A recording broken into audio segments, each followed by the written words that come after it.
ሰላም ነው። 2000 የሚደርሱ ከፍተኛ ካድሬዎች አዳራሹን ሞልተዋል። የአዳማው የስብሰባ ማዕከል ብልጽግናዊ በሆነ የድግስና የመድረክ መንፈስ ሙልት ብሏል። ጠቅላይ ሚኒስትሩ መክፈቻውንና መዝጊያውን ሊናገሩ 2 ጊዜ ተገኙ። ሲልኳቸው ወደት ሲጠሯቸውም አቤት በሚሉ ካድሬዎቻቸውን ፊት ላፕቶፕ ይዘው ተሰየሙ። ጠለቅ ያለ ትንተና የመሪ የሚመስል ሐሳብ ግን አይናገሩም። እንሽላሊቶችን፣ ጭልፊቶችን፣ ጉንዳኖችን፣ ዝሆኖችን ወዘተ የሳሉበትን ፓወርፖይንት እያሳዩ እንደ ኬጂ ሕፃናት ካድሬዎቻቸውን በስዕል ያስረዷቸዋል። ተጽፎ የተዘጋጀ የመወያያ ሰነድ የላቸውም። አእምሮን ቆንጠጥ የሚያደርግ አቅም ያለው ሰው የሚናገረው ችሎታ ያለው መሪ ያዘጋጀው 2 ገጽ ጽሑፍ የለም። በስዕል የቀረበውን ነገር ብቻ ይናገራሉ። ይቺ ጥንቸል ከዚህ ተነስታ ወደዚህ የተሻገረችው የመሻገርን አቅም ተጠቅማ ነው እያሉ ያሳያሉ። ጉንዳኖች እንዲህ ያለ ሰልፍ ሰርተው የሚጓዙት የመደመርን ጥቅም ተረድተው ነው። ዝሆን በጫካ ውስጥ የመከናውን ዕድል ያገኘው ማንንም አልሰማም ብሎ ነው ወዘተ እያሉ ይናገራሉ። ይህንን የሚናገሩትን መጽሐፍ ደግሞ ከፊት አካባቢ የተቀመጡት ካድሮች ግዴታ ነው። እንዲህ ያለውን ንግግር ምን ብለው እንደሚጽፉት ምን እያሉ ማስታወሻ እንደሚይዙ የሚያውቀው የሚጽፉበት ደብተር ብቻ ነው። በዚህ መሃል ታዲያ አንዳንድ ነገር በቀጥታ ይናገራሉ። በፓወርፖይንቱ ላይ በጥንቸልም ሆነ በጉንዳን ያልተሰየመ ነገር በረዥሙ ንግግር መሃል ጣል ያደርጋሉ። ጠቅላይ ሚኒስትሩ ስለ ውጭ ግንኙነታቸው ሲያነሱ በመሃል በምሬትም በእብሪትም ተናገሩ። በወቅቱ አፍላ ጠበኛቸው የነበሩትን የሶማሊያንና የኤርትራን መሪዎች በንቀት በማጣጣልና በዘለፋ እያነሱ ከጣሏቸው በኋላ በተለይ የአስመራውን ኢሳያስን በተመለከተ ሰፋ ያለ ነገር ተናገሩ። ይሄ ሽማግሌ አርጅቷል። ከ50 ዓመት በፊት እንደቆመ ነው። ሰራዊቱ ያረጀ፣ ሐሳቡ ያረጀ፣ እሱም ያረጀ ነው። ይህ ሰውዬ የሚነካን ከሆነ ኤርትራን እንደ ጋዛ እናደርጋታለን በማለት ሲናገሩ የደነገጠም የተገረመም ጥቂት አልሆነም። ያ መዋደድ፣ ያ አምባሻ የሚያቋርስ ቆሎ የሚያጓርስ ፍቅራችሁ የት ገብቶ ነው እዚህ ደረጃ የደረሳችሁት ብሎ የጠየቀም የደነገጠም ደፋር ግን የለም። እሳቸው ግን ከአንድም 2 ጊዜ ተናግረው አጽንኦት የሰጡበት ጉዳይ ይህ ሰውዬ የሚነካን ከሆነ ኤርትራን እንደ ጋዛ እናደርጋታለን የሚለውን ነው። ይህንን ጉዳይ ኢትዮ ፎረም በወቅቱ ከውስጥ ምንጮቹ አግኝቶ ሲዘግበው ከአገዛዙ የሚዲያ ቅምጦች መካከል ጥቂቶቹ በተለይም ለአስመራና ለአዲስ አበባ ማድረው ገና አስተላለፋቸውን በወቅቱ ለመለየት ቸግሯቸው የነበሩ በ2 ጌቶች መካከል ያደሩ ባሪያዎች ጉዳዩ ውሸት ነው አልተባለም እያሉ እንደተለመደው ካሜራ ፊት ቁጭ ብለው አወሩ። በአስመራና በአዲስ አበባ ፍቅር መሃል ተቸንክረው ከሁለቱም ጭልፋ ላይ ሲያጠቅሱ ለባጁት ለእነዚህ ሰዎች የተባለውን ሳይሆን ምኞታቸውን ቢናገሩም አለቃቸው ግን ነገሩን ከዝግ አዳራሽ አውጥተው በቀጥታ ቴሌቪዥን መናገር ጀምረዋል። ኤርትራን እንደ ጋዛ እንደሚያወድሟት፣ እንደ ዩክሬን እንደሚወሯት ግልጽ አድርገዋል። ነባሩንና ታሪካዊ የኢትዮጵያ ጠላት የሆነው ሻዕቢያና ለስሜ መጠሪያ ኢትዮጵያ ላፍርሳት ብሎ የተነሳው የሻዕቢያ ምልምል የሆነው ብልጽግና ሁለቱም የሚያደርጉት ጦርነት ድሃን ከማጫረስ በቀር አንዳች ውጤት አይኖረውም የሚለው የሰነበተ ትንታኔ በቂ እንዳልሆነም ይፋ ሆኗል። ውጤቱ ኤርትራን እንደ ዩክሬንና ፍልስጤም ወሮ እንደ ቻሲቪያር፣ እንደ ቶርቴስክና እንደ ጋዛ ማፍረስ መሆኑ ግልጽ ተደርጓል። ማንም አያድንህም የሚለው ደግሞ የዛቸው መጠቅለያ ነው። ውጊያው ከተነሳ የተከበረው ምክር ቤት ውጊያው ከተነሳ ውጤቱ ግልጽ ነው ውጤቱ። ከዛ በኋላ አይሰራም። አሁን አለመጀመር ማለት ነው። አሁን ውጊያ እንትና ያግዘኛል የሚባል ነገር ሰው እንዴት ዩክሬን እያየ ፓለስቲንን እያየ ስለማገዝ ያወራል? ማንም አይሞትልህም። ሞራል ይሰጣል እንጂ አይሞትልህም። መጨረሻ የምትሞተው አንተው ነህ። ዩክሬንን እያየ ፍልስጤምን እያየ የሚለው ምሳሌ ፑቲን ዩክሬንን ወረው ኔታንያሁ ጋዛን አውድመው ምንም አልሆኑምና የኔም እንዲሁ ነው ለማለት ነው። ቁም ነገሩም ያለው እዚህ ላይ ነው። ጠቅላይ ሚኒስትር አብይ ኤርትራን እንደ ጋዛ አሊያም እንደ ዩክሬን አድርጋታለሁ ሲሉ ምን ማለታቸው ነው? ኢሳያስ አፈወርቂን እንደ ኢስማኤል ሐኔህ፣ ፊልጶስ ወልደ ዮሐንስን እንደ መሐመድ ደኢፍ እገድላቸዋለሁ እያሉ እንዳልሆነ ንግግራቸው ማኝ ነው።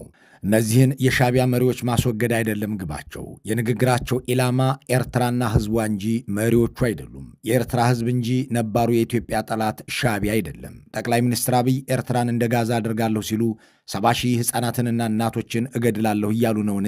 ለመሆኑስ ጋዛንና ዩክሬንን ምሳሌ ማድረግ ከአንድ ጤነኛ አእምሮ የሚመነጭ ዕቅድ ነውን? የሚል ጥያቄን ማንሳት ተገቢ ይሆናል። የዩክሬንና የጋዛ ወራሪዎች በሕፃናትና በእናቶች ሞት፣ በመሠረተ ልማትና በከተሞች ውድመት የሚታወሱ የጦርነት አስቀያሚ ገጾች ናቸው። ኢትዮጵያውያን ከሐማስ የላቀ ጠላት ከጎረቤታቸው ከኤርትራ በኩል እንዳለ ሁሉ ለአገሩ መደፈርና ለሕዝቡ መበደል የማይጨነቅ ይልቁንም ኑ ግደሉልኝና አገሩንም ሴቶችንም ድፈሩ ብሎ የሚጋብዝ ስልጣንና ስልጣን የሚያስገኛቸውን የዘረፋ ጥቅሞች ብቻ የሚያጋብስ መንግስትና ጠቅላይ ሚኒስትር እንጂ እንደ ኔታንያሁ መደፈር የሚያንገበግበው መሪን እንዳልታደሉ የማያውቁምን? ደግሞስ ዩክሬንን ምሳሌ ማድረግ ዓለም ሁሉ ተባብሮ ያውግዘኝ በማዕቀብም ይቅጣኝ ማለት እንደሆነ አልገባቸውምን? ማንም አያድንህም ሲሉስ ዓለም ጋዛንና ዩክሬንን ከውድመት መታደግ ቢያቅተው እንደገና ሌላ ጋዛና ዶንባስ ከቀይ ባህር አጠገብ እንዲፈጠር የሚፈቅድ ይመስሎታልን? የሚሉት ጥያቄዎች መሰረታዊ ናቸው። ለእርሳቸው ግን ሰው ቁጥር ነውና የፕሮፓጋንዳ ሎሌዎቻቸው 95 ለ5 ሚሊዮን ይሉ እንደነበረው 3 ሚሊዮን ለ130 ሚሊዮን እያሉ ነው። የኤታማዦር ሹሙ አስቀድመው 2 ሚሊዮን ለ200 ሚሊዮን ሲሉ የነበረውንም 1 ሚሊዮን ጨምረውበት ኢላማው ጠቅላላው የኤርትራ ሕዝብ መሆኑን አስረግጠው ይናገራሉ። ኢትዮጵያ ኦልሬዲ ትልቅ ናት እኮ። የት ነው የምታድገው? በአፍሪካ ሁለተኛው ትልቁ ፖፑሌሽን እኮ ናት። በዓለም እኮ 10ኛዋ ናት። ትልቅ ናት። በነገራችን ላይ በየዓመቱ ኢትዮጵያ 3 ሚሊዮን ሰው ገደማ ትጨምራለች። በየዓመቱ አንዳንድ ኤርትራ ትጨምራለች። ህዝባችን አሁን 130 ሚሊዮን ነው። በሚቀጥሉት 25 ዓመታት 200 ሚሊዮን ይሆናል። እንዴት በ2 ሚሊዮን ማህበረሰብ ጥቅም የ200 ሚሊዮን ህዝብ ጥቅም ይዘጋል? ጨዋታው ይሄው ነው። ዓላማውም ለኢትዮጵያ የባህር በር ማስገኘት ሳይሆን ህዝብንና ህዝብን ማጫረስ መሆኑ ግልጽ ተደርጓል። የኤርትራ ህዝብ ሆይ 200 ሚሊዮን ኢትዮጵያዊ ያሁኑ ብቻ ሳይሆን ወደፊት የሚወለደውም ኢትዮጵያዊ በጠቅላላ ጠላትህ መሆኑን እወቅ የሚል ጥሪ ነው። የብልጽግና ሹሞች የኤርትራን ባለሥልጣናት በክፉ ላለማንሳት ይጠነቀቃሉ። የኤርትራን ህዝብ ግን ቁጥሩን እየጠቀሱ ያስፈራሩታል።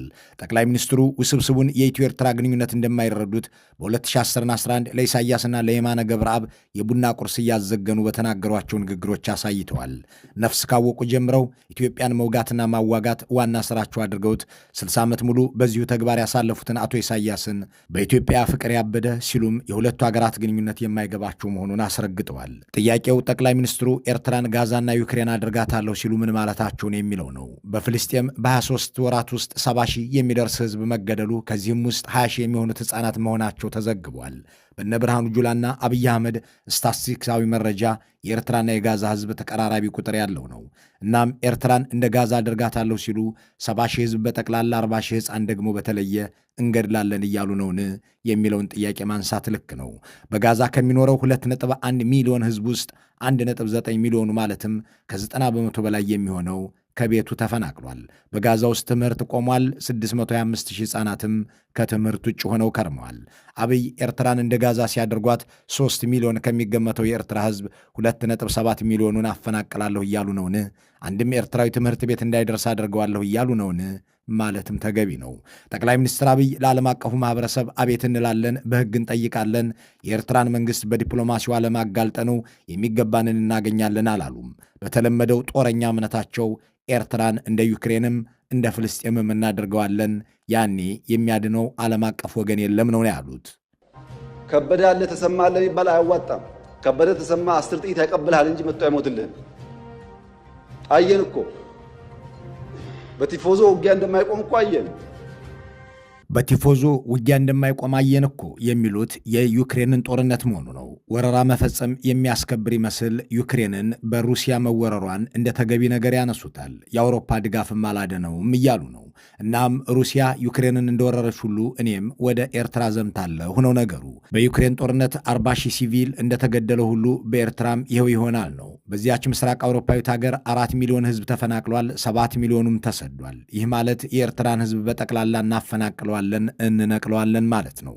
ቀጥሎ የሚነሳው ጥያቄ በእርግጥ ጠቅላይ ሚኒስትሩ ያን ያህል በኤርትራ ህዝብ ላይ ሊጨክኑ ይችላሉ ወይ የሚለው ነው።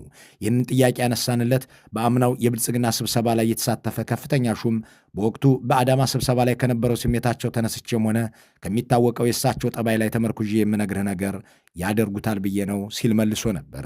በራሳቸው ሀገር ሕዝብ ላይ ለመጨከን ያላመነቱትና ያላቅማሙት ጠቅላይ ሚኒስትሩ ኑ ከታሪክና ከምድረ ገጽ እናጥፋ እያሉ ኑ አረሞችንና ካንሰሮችን እንንቀል እያሉ በአገሪቱ የእርስ በርስ ጦርነት ታሪክ ታይቶ የማይታወቅ እልቂት የፈጸሙት አብይ ለኤርትራ ሕዝብ ርኅራኄ ሊኖራቸው አይችልም ነው ማብራሪያው።